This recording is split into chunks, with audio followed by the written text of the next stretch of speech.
If anyone had warned me just a year back that I'd shatter my entire marriage over the course of one reckless evening, I would have dismissed it with a chuckle.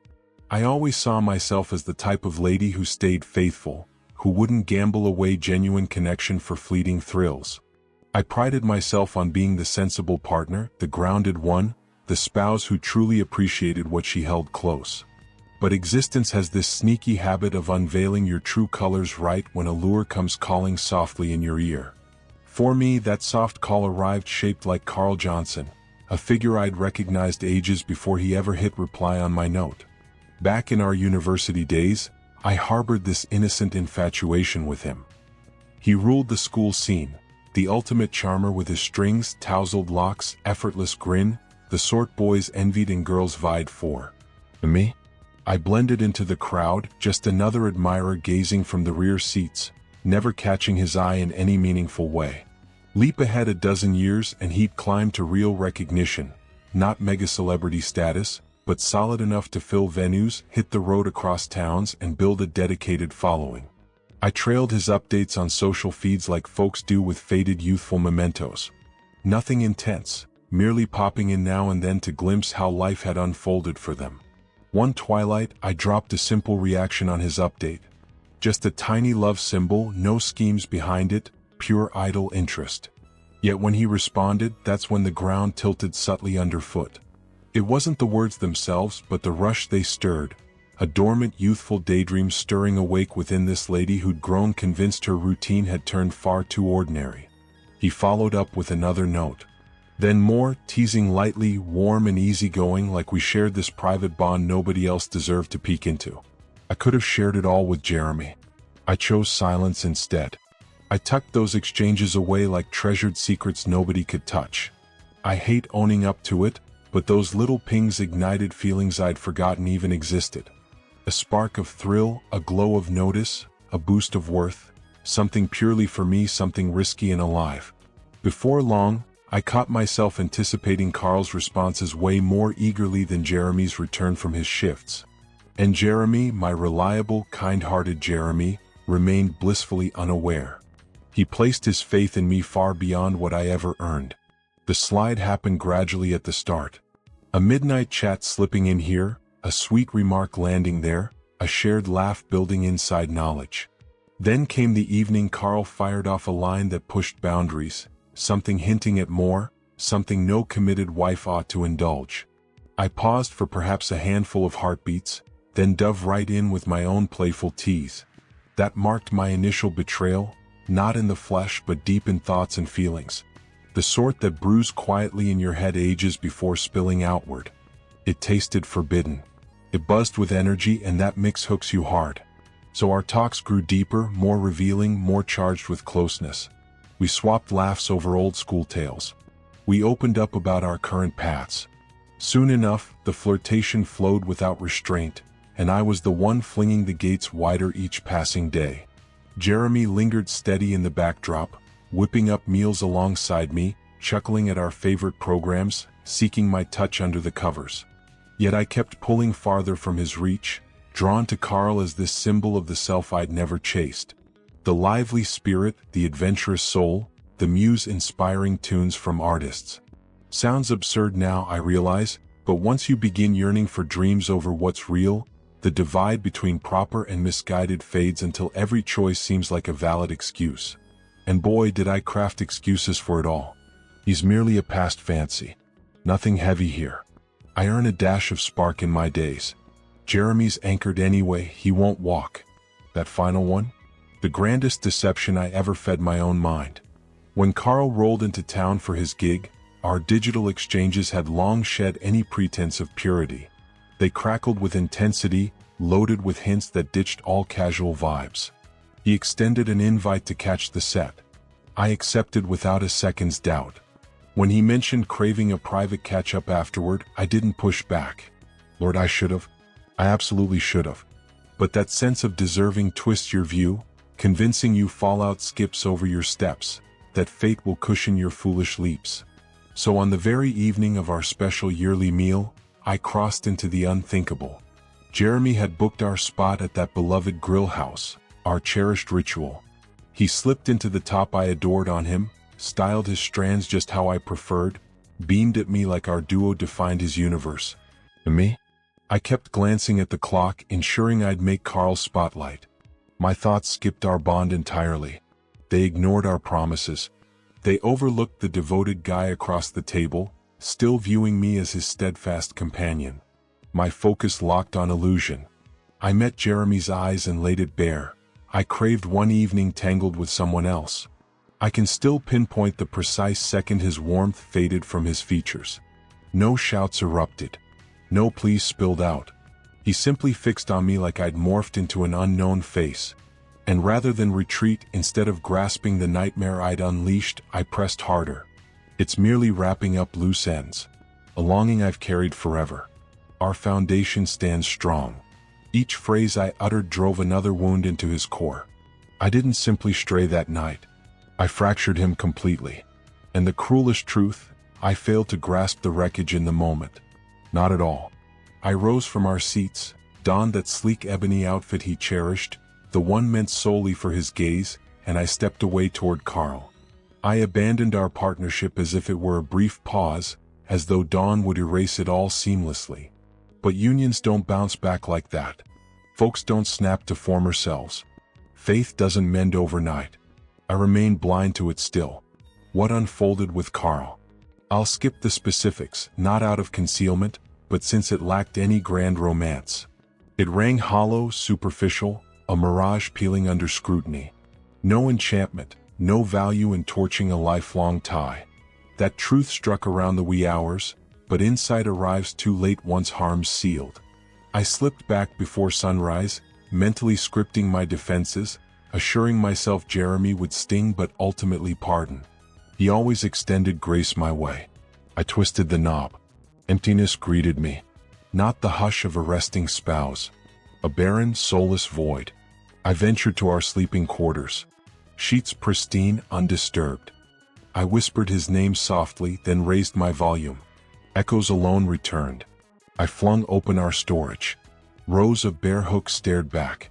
Footwear vanished. Outerwear absent. My pulse plummeted with a thud. I peeked in the washroom. Grooming tools gone. Shaving kit missing. The weight crashed like a gut blow. He'd departed. Not a quick escape, not an overnight vent, not a brief retreat. Jeremy, my life partner, had vanished due to my choices, my actions, that single evening I claimed as mine. And right then, my illusion crumbled at last. My self-centered haze splintered. My awakening bloomed sharp, unrelenting. Truthfully, I hadn't merely strayed. I hadn't solely deceived him. I demolished the soul who cherished me above all else. And this merely kicked off my reckoning. Folks assume penalties hit swift. They picture fate lashing out like a storm burst, abrupt and showy. But reality bites differently, consequences creep in. They linger patiently. They press down on your spirit like an unyielding burden stealing your air. The instant that vacant space hit my view, that load latched on. I sank to the floor, gripping a lonely rod as if it might summon him home. It dangled softly from the vent's breeze, the faint ting mocking my despair. For those opening beats, my thoughts rebelled against the sight. He probably checked into lodging. Fury's got him. Return's inevitable. He craves distance. Refusal became my sole lifeline. But stepping into our work nook, that shield shattered. His station cleared out. Tech gear absent. Tools vanished. Even dusty camera kits from yesteryears. Erased.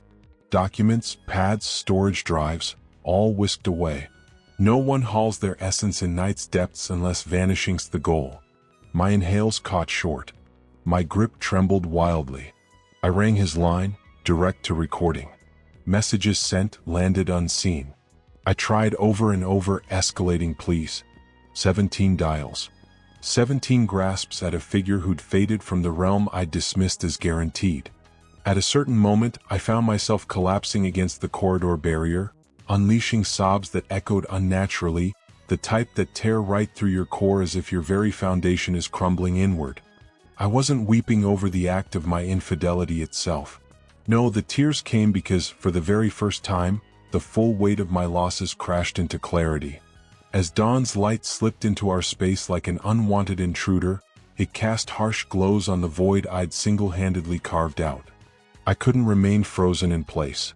I raced from room to room, rummaging desperately for any sign, clinging to faint hopes that he'd forgotten something behind.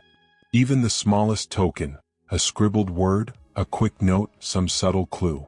But Jeremy never scattered disorder in his wake. He departed with meticulous care. No furious slams echoed. No shattered pieces littered the floors. He didn't even linger in traces of his scent. It felt as though he'd meticulously wiped away every mark of his presence. And that stark truth slammed into me with brutal force.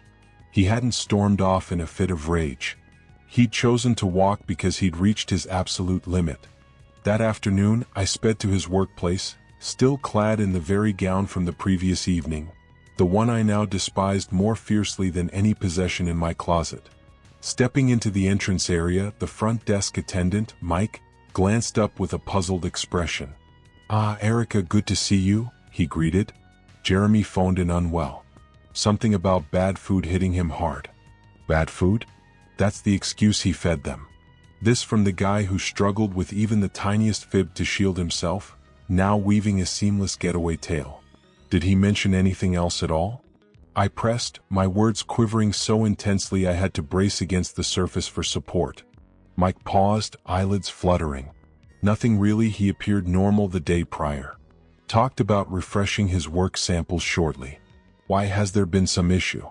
I plastered on a grin. Oh no, nothing like that. Just curious. I hurried out before more probes could surface, knowing my expression would give everything away. The days that followed turned into pure agony. Each nook in our place whispered echoes of him. Every quiet stretch felt like deliberate torment. Every ticking minute built toward an awakening I dreaded facing. Jeremy wasn't merely venting steam. He wasn't carving out temporary distance.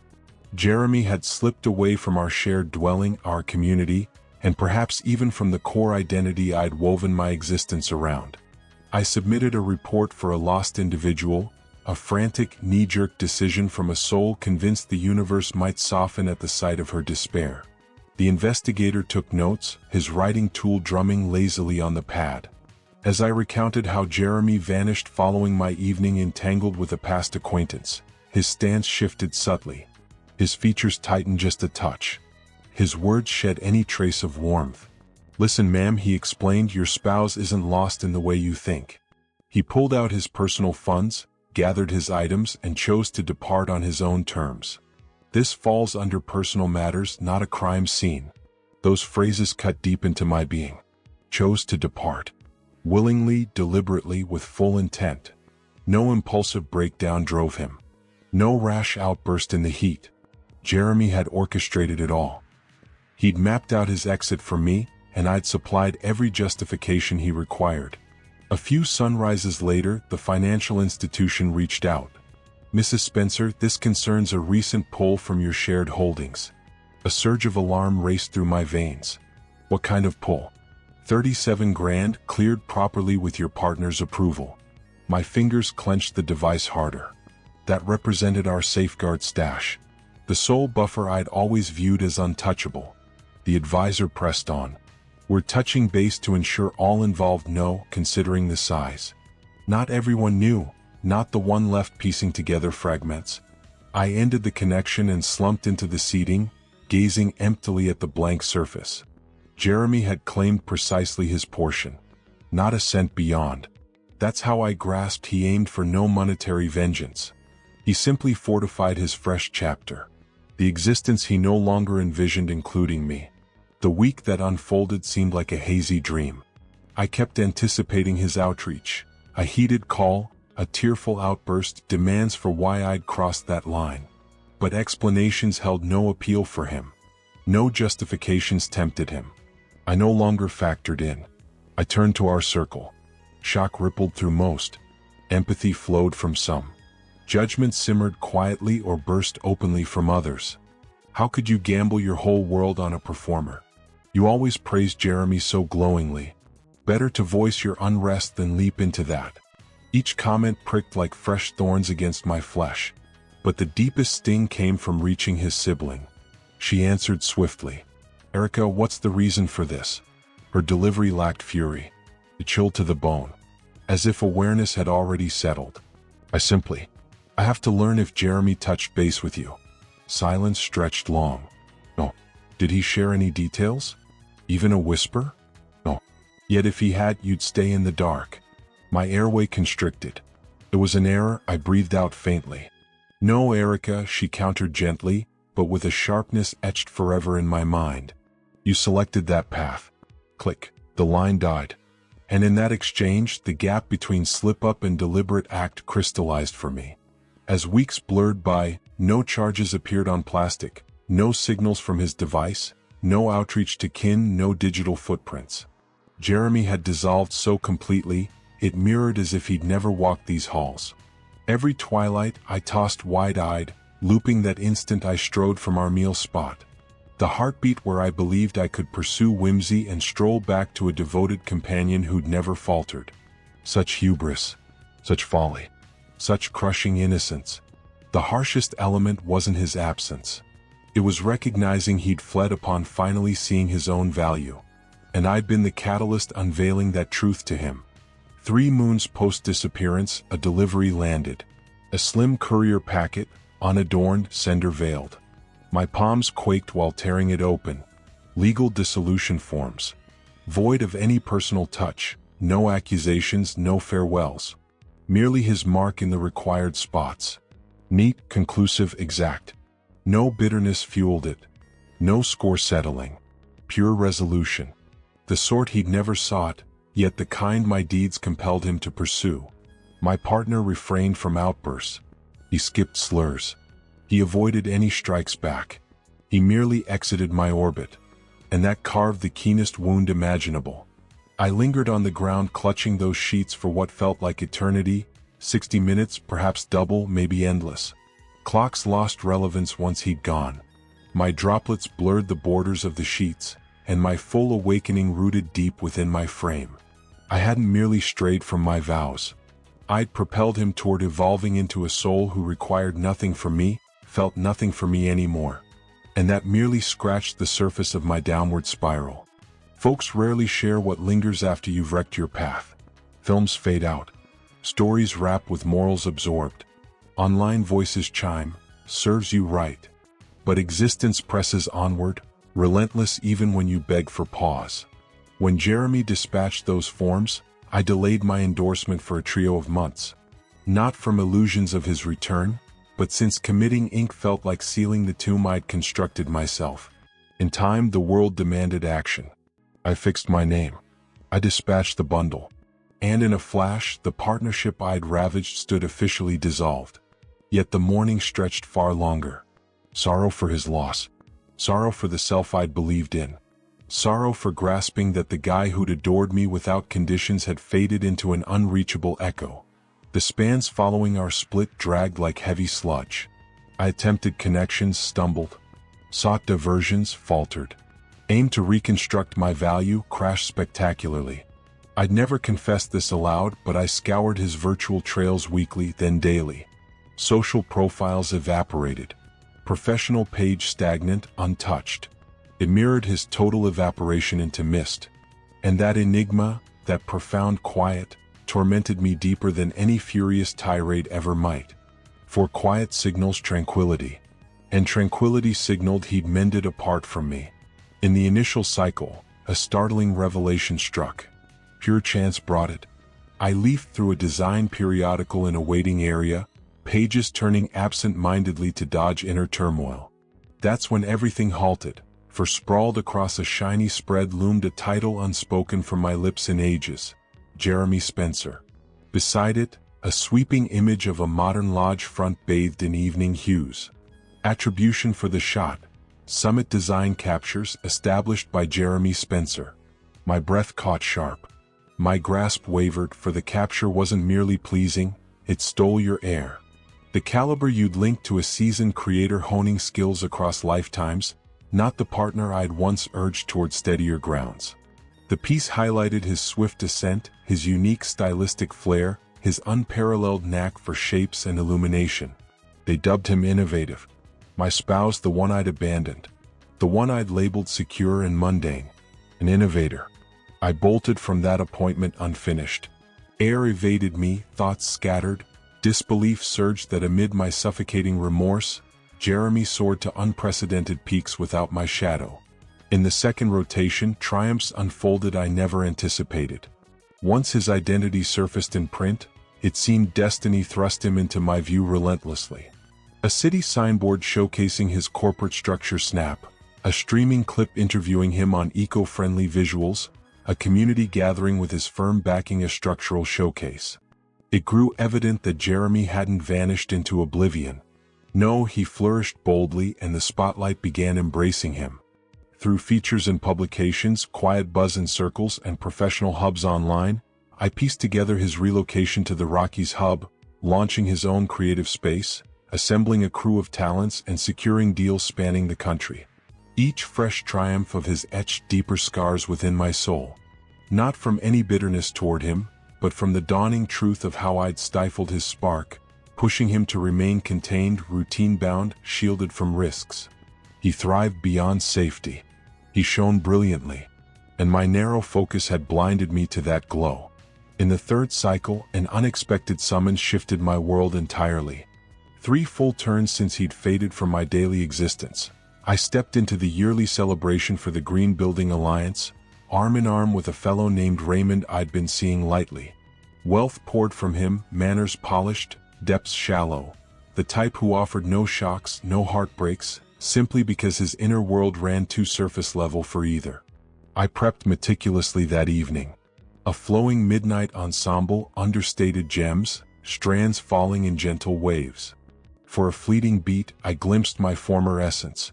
The lady I'd been prior to unraveling it all. The venue hall gleamed opulent, draped in shimmering cascades, pristine fabrics on surfaces, arrangements sparkling with crystal focal points. Guests settled as the host ascended the platform. Distinguished attendees, this evening brings the privilege of introducing our featured orator, the groundbreaking lens master, acclaimed innovation helm, and recipient of this season's forward-thinking eco honor. Air fled my lungs. Impossible it couldn't, Mr. Jeremy Spencer. Cheers blurred into nothingness. Only a sharp fracture rang out. My goblet had tumbled from my grasp. The surroundings hazed at their borders. And suddenly there he advanced toward the dais, owning the space with ease. Upright, assured, steady, clad in a custom ebony ensemble that sculpted him like triumph personified. This wasn't the Jeremy etched in my memories. This version bore the poise of a soul forged anew from unyielding metal. A being who'd faced flames, withstood trials, evolved fiercely, and now claimed the glare without hesitation. His timbre sliced cleanly across the gathering. A trio of years passed, I grasped that occasionally the finest offering another extends is unveiling their core self when they assume it holds no weight. My core squeezed with such agony, I clutched the tabletop's rim. He pressed onward. Measured, commanding, resonant. Disloyalty crushes certain spirits, yet for others, it lays the bedrock for remarkable rebirth. The crowd absorbed each syllable, but me, I submerged beneath them. No line targeted me directly, yet each pierced because deep down, I'd sensed he'd ascend beyond the limits I'd imposed. I'd simply never envisioned witnessing it from afar. As his address wrapped, the space thundered with acclaim. Jeremy descended, enveloped by enthusiasts and peers. He offered them the warmth I'd once yearned for in our quiet moments. Raymond's touch grazed my sleeve. You seem drained. Everything okay? No, far from it. I murmured an apology and wove through to the entrance hall, hunting him like a seeker drawn to elusive treasure. And there he stood by the parking aid, murmuring softly to a figure emerging from dimness. A lady with captivating lines, graceful carriage, and an aura pulsing with serene strength. Her chuckle danced at his words, her fingers brushing his limb lightly. A fracture ripped through me. Jeremy, I voiced aloud. He pivoted gradually, intentionally, and as our gazes locked, emptiness stared back. No spark of ire, no tender trace, no flicker of recall, just serene detachment. Hello.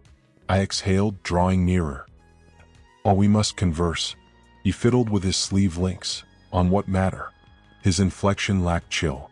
Worse still, it rang courteous as if addressing an unfamiliar passerby. I faltered gravely, I murmured. The gravest error imaginable. I wrecked it all. I shattered our bond. And I carry that remorse every waking hour. My timbre fractured. My limbs quivered. Spectators mattered not. Pride crumbles well ahead of sorrow. Forgive me, I gasped. So deeply sorry, Jeremy. Utter something, anything. He appraised me like evaluating structures. Detached, evaluating, far removed. You truly cast aside the most precious phase of your journey, he remarked. A faint spark of hope flickered to life inside me. Maybe he was pointing to our shared past. But he drew closer, uttering with ease, and I wasn't referring to myself. The very earth seemed to crumble away under my stance. Before I could muster a reply, the woman stepped into view. She exuded an effortless grace, confident in manners I'd never quite captured. Time to head out? She asked him tenderly. He gave a slight nod, then shifted his attention back my way. This is Samantha, he presented. My ally in enterprises and the one I'm set to marry. My chest squeezed tight as if ropes had wrapped around it firmly. Mary. He'd moved forward, welcomed love once more, shaped futures that left no space for my presence. The parking aide brought forward a gleaming modern cruiser. Jeremy smoothly opened the passage for her. Then he offered me a last lingering look. Devoid of warmth, absent of rage, free from sorrow, just a sense of absolute finality. I truly wish you discover whatever it is you keep seeking, Erica. The entrance clicked shut, the machine eased into motion, abandoning me alone under the harsh glow of the foyer illuminations, gazing as the man whose spirit I'd shattered vanished toward distant vistas where I played no part. There's no agony quite like witnessing someone flourish into the grandeur you'd once held back, fully understanding they reached those summits entirely without you.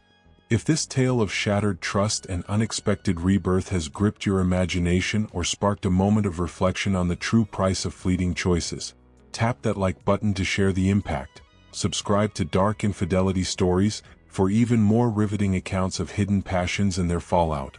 And pass this along to a friend who might find it all too relatable. Your engagement keeps these compelling narratives flowing to eager ears everywhere. Thank you for staying immersed in the shadows with me.